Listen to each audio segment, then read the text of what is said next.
Good morning and welcome, everybody. You are an unnervingly quiet audience. Thank you for complying with general expectations. I would like to welcome everybody here today, and obviously to welcome and thank Secretary DeVos, all of the elected officials in the room, parents and staff, friends of St. Marcus, and of course, our 8th grade scholars. Thank you for taking the time to be here. Last week, the state of Wisconsin released the results of the 2019 Forward exam. The exam once again confirmed what we already knew. Wisconsin has one of the widest achievement gaps of any of the states anywhere in the union. In Wisconsin, tragically, only 11% of African American 8th grade students scored proficient or advanced in reading, and just 8% were proficient or advanced in math.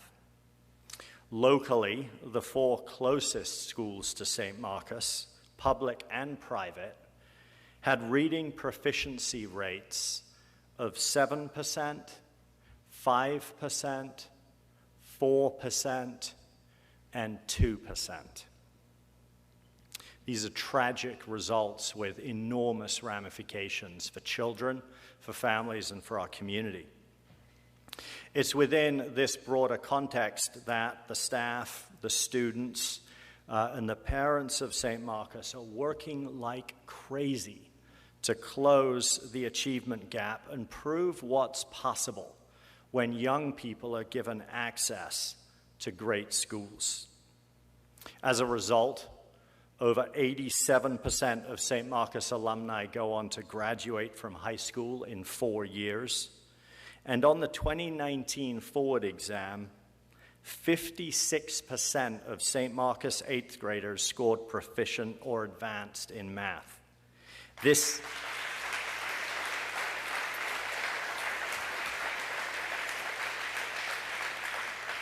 That number exceeded the statewide average for all 8th graders by 20%, and St. Marcus students outperformed their peers in wealthy suburbs of Grafton, the Oconomowoc area, and Glendale River Hills. We're extremely proud of what St. Marcus students are accomplishing.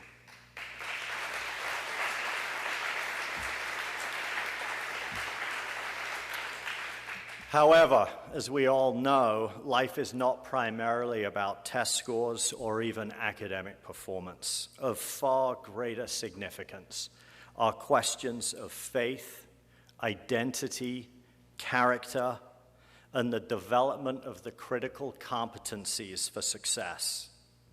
Guided by our core values of Christ first, biblical discipleship, sacrificial love, and radical expectations, we will continue to strive until every child in this city has the freedom to access an exceptional school.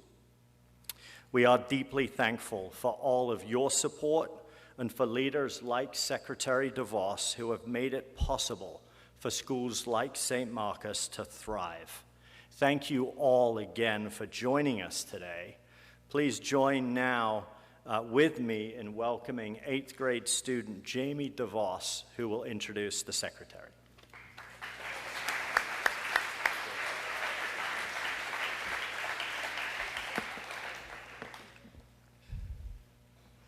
Betsy DeVos serves as the 11th U.S. Secretary of Education. For more than 3 decades, she has been on the front lines of the fight for better and more options for students of all ages. She has already helped expand opportunities for students in 25 states and the District of Columbia. As Secretary, she recognized that every student is unique and each one needs the freedom to pursue education in ways and places that work for them. Her focus is on expanding education freedom, transforming federal student aid, opening multiple pathways for higher education, and returning powers to students, parents, teachers, and local communities. Her leadership has already resulted in expanding 529 education for apprenticeship opportunities, restoring year-round access to Pell Grants, creating new partnerships for apprenticeship opportunities, increase of innovation options for higher education, and pulling back federal overreach by the department. The daughter of a public school teacher, Secretary DeVos received a BA from Calvin College and has been married to her husband, Dick DeVos, for 40 years. They have 4 children and 8 grandchildren. Please help me to welcome Betsy DeVos.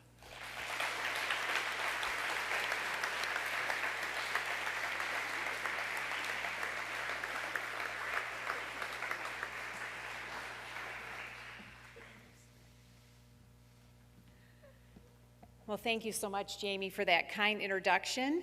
And thank you all for letting me be here today with you. I've really enjoyed my visit to the school, to a number of the classrooms, and meeting many of the students. It was exciting to see their excitement about learning. And it's just really a thrill to see that and be here. Well, it's hard to see summer end, isn't it? Especially a Lake Michigan summer. But back to school season is an exciting time of year. I think it's useful as we begin any new season to reflect on where we've been, where we are, and importantly, where we want to go. Students, we're here because of you and for you. In fact, everything about education should be focused solely on you. After all, as a nation, we've committed to help each student prepare for the future. Now, some people confuse that as a particular commitment to a building, to a system, or to a particular way of learning. But your education must be about you and all that you see for yourself, for your family, your community, and importantly, for our country. That's what I like about St. Marcus. This school community is built around giving students what they need. Something important is happening here.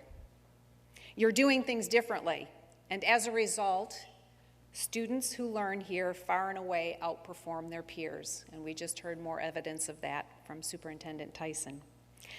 I think that has to do with how you are so intentional about cultivating the relationship between student, parent, and teacher. You call it a covenant, indeed a sacred promise, to do everything in your power to ensure academic success. Your students, your families, and your great teachers choose to commit to this covenant. You each acknowledge that everyone has a role to play and that you all depend on one another. This should be commonly understood, somewhat obvious and normal, but we know it all too often isn't, and it wasn't always this way in Milwaukee. Parents, teachers, you remember the problems you and your students faced years ago. Fewer than 60% of students finished high school. Students' confidence crushed, teachers frustrated, and parents heartbroken. Everyone wanted something different, something better. Then along came Polly. You all know the mother of our movement, Annette Williams. Polly. She wanted better for her own children and for children in her own community. She couldn't bear to see her city's students struggling, so she did something about it. Polly worked with anyone and everyone to help students and pushed back against anyone who didn't. She and civil rights icon Howard Fuller fought their own political party, the NAACP and the unions. And they won when Governor Tommy Thompson, who was from a different political party, established the Milwaukee Parental Choice Program. They all put politics aside and did what was right for kids. And I would just say there are so many others with us here today who have been part of that equation as well. They believe that students matter. It didn't matter who their parents were, nor where they lived, nor what color they were, who they knew, or how much money they had in their pockets. All that mattered was that they were students. Polly's will to win 30 years ago was the first of many victories for students and families. At first, the program was small, able to empower only a few of Milwaukee's parents. But as demand expanded, so did the program. Today, the Parental Choice Program and others like it serve about 37,000 students statewide, including almost every student here at St. Marcus. You wouldn't be here, and I wouldn't be here, if not for the courage of Polly, Howard, and the parents who joined them in the fight. So I've come to Milwaukee, the birthplace of education freedom, to stand on the shoulders of giants and say that now is the time to ignite a new birth of freedom for all of America's students. We have a bold plan to do just that, an American education freedom agenda. The freedom to learn, the freedom to grow, the freedom to advance, the freedom to pursue the education that works for you. Students in control of their pathway to a successful education, career, and life. Families in control of how, when, and where their students will learn best. Teachers in control of their classrooms and their careers. States and communities, not Washington, D.C., in control of local decisions. Why is this freedom so desperately needed today? Because what we're doing, what we've been doing, isn't working. Open up our nation's report card and you'll see what I mean. 2 out of 3 of our nation's 8th graders aren't learning what they need to be prepared for their futures. And consider this. The United States ranks 24th in reading, 25th in science, and 40th in math in the world. Think about that. These statistics have very real consequences for all our futures. For one, students can't pass military entrance exams.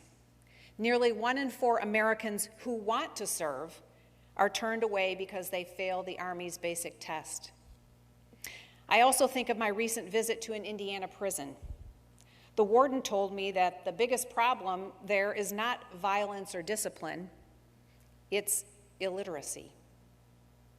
Then there's the story of a father whose son, a recent high school graduate, was honored in the local newspaper. Dad's pride turned to disappointment after he discovered his son couldn't read or comprehend the article. So Dad marched over to the high school principal's office with his son and the newspaper in tow and asked his son to read the article to the principal. He couldn't.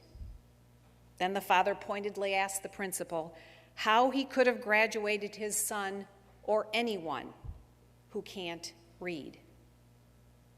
There are still too many who don't know how to read. There are still too many who don't know how to add, subtract, divide, or multiply. And too many have no power to do anything about it. That's because the education cabal puts other issues above what's right for students. Mixed up priorities are borne out in the numbers.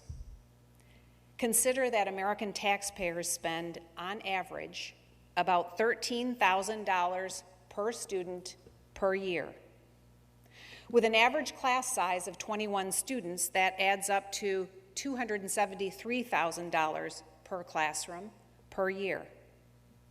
We know the average classroom teacher makes about $60,000 annually. So where does the rest of the money go? More than $200,000 per classroom, and teachers are still buying school supplies out of their pockets. Well, here's the dirty little secret. It's to highly paid administrators, coordinators, consultants, assistant principals, assistant superintendents, layers and layers of bureaucracy. The growth in non-instructional school staff has increased 9 times faster than student enrollment growth. It just doesn't add up. And though federal taxpayer spending is less than 9% of total education spending, over the past 40 years, taxpayers have spent well over $1 trillion. That's 12 zeros. at the federal level alone trying to improve student outcomes. And the research shows almost no progress in closing the achievement gaps. Yet there are many in Washington still arguing to spend more, way more, doing the same things. Our sole focus should be on how to do better starting today. Doing better begins by expanding freedom. Let me paint a picture of what that might mean. Students, education freedom for you could look like this. If you need more time to learn a concept or lesson, you get it. If you need less time, you can move on. If you want to study a language or a subject that your school building doesn't offer, you can learn it somewhere else. If you don't like to study behind a desk and you learn better in a lab or in a garden or maybe between skyscrapers, you can do that. If you want hands-on experiences to help decide your learning pathway, you can have those. You should be free to learn in any way and in any place that works for you. Teachers, education freedom for you could look like this. If you want to try something new in your classroom that you think will better help your students, you can. If you want to mentor other teachers, you can do that, and you should be rewarded for it. If you want to control your professional development and career path, you'd have the power to do so. You should be free to teach in any way and in any place that works for you and your students, and you should be properly paid for your success. Parents, education freedom for you could look like this. If the government-assigned school isn't working for your child, you can take him or her and anywhere else. And if your school is working for your child, you can stay put. Another parent's freedom to make a choice doesn't mean you have to make the same choice. If you want to homeschool your children for part of the week and send them to a classical academy the rest of the week, you can do that. If one type of learning or instruction is best for your son and another is better for your daughter, you have the flexibility to make those choices. If a school closer to your work is a better fit for your family, that's your choice. You should be free to make the decisions that work best for your children and for your family. We know American families want more control and more options when it comes to education. That's why every poll shows growing bipartisan support for education freedom. And for every approach to education freedom, public charter schools, vouchers, education savings accounts, tax credit scholarships, support crosses ethnic and political lines. Education freedom policies work. We just need more of them, many more of them. That's why this administration has put forward the most transformative idea for American education in decades: education freedom scholarships. I hope you've seen our proposal. I don't want to dive into the details here. You can visit our website for those, ed.gov/freedom. What I do want to talk about is what education freedom scholarships will mean. For the student who wants to gain valuable career skills by apprenticing, perhaps at Harley-Davidson or John Deere, she can use an education freedom scholarship to learn her craft while learning her core subjects. For the student who is bullied at his government-assigned school, he can use an education freedom scholarship to learn elsewhere. To the student who wants to get a head start on college credit while completing her high school studies, she can use an education freedom scholarship to do just that. For the single mom who works 3 jobs just to make ends meet while her kid is trapped in a school that's chronically failing him, she can use an education freedom scholarship to give her son opportunities for a better life. Think of education freedom scholarships as keys to unlocking the opportunities you want to pursue. This isn't about picking a school building. That's thinking too small. Instead, think about unleashing thousands of not yet imagined ways for students of all ages to learn. On last year's back-to-school tour, I saw some great examples. This year, I'm in one now, and we'll head across the Midwest to see more innovations and options that are meeting kids' needs. Students, you are our future. Nothing should limit your success, and nothing should be off limits if it helps you learn and grow. I loved learning about Terrence, a St. Marcus grad, TJ, as he likes to be known. His father died when he was young, but his mother, Deanna, was not about to let that derail TJ's bright future. He did well in school, but wasn't being challenged, and learning behind a desk all day didn't work for him. So his mom used the Milwaukee Parental Choice Program to enroll TJ here at St. Marcus. And for the first time, someone at school asked TJ what he was passionate about learning. Well, TJ is an artist, a food artist, and he wanted to know more about making his interest a profession. So St. Marcus focused his studies around the culinary arts. He even prepared a few meals for his classmates using food grown here at St. Marcus. And he's interning at a local renowned restaurant where he continues to develop his culinary skills. Who knows, he could be a future award-winning chef. Keep an eye on TJ. His mom believes that because of Milwaukee's voucher program, because of St. Marcus, because he was free to learn in ways that worked for him, TJ found his purpose. All of America's mothers and fathers want that for their sons and daughters. All of America's families want more options, more choices, more freedom. Everyone, no matter their age, needs the freedom to learn, to grow, to pursue their passions, to use their talents, and to achieve their fullest potential. In every student I meet across the country, I'm filled with great hope. Ahead, there's daylight. And here's a glimpse into the future. American education is bustling. It's dynamic, it's innovative, adaptive, personalized, relevant, and our students are #1 in the world. So let's recommit ourselves to the cause of education freedom, right here where it all began, standing shoulder to shoulder with the first freedom students. Let's resolve together, form our own covenant, to finish the work that was started here more than 30 years ago. Thank you all. May God bless America and our nation's future, her students. Thank you.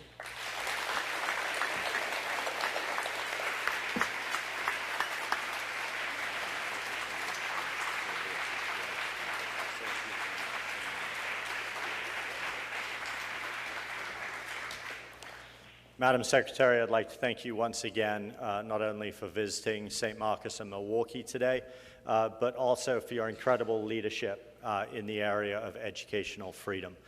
We are extremely grateful and thankful for your work. Thank you to all of you. Thank you for taking the time to join us today. Thank you for all that you do for the children of St. Marcus and of our community.